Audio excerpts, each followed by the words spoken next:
Alcatiri Rezeita Simo Condecoração da Rua, Husi Presidente República José Ramos Horta, atual Secretário-Geral Partido Fretilin, Nudarmos Fundador RDTLI, Maria Bino Amudi Alcatiri Hatolia Hirak Neba Jornalista Sira, Hafoin participa e a cerimônia comemoração proclamação independência unilateral badala 5 tinane e a Palácio Governo dele.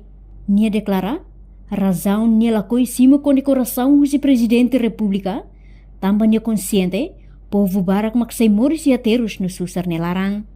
Além de ne, também nia luta nebe uluk ni halo, laos atu hetang condecoração, mas be luta atu servi povo e raido ben Timor-Leste.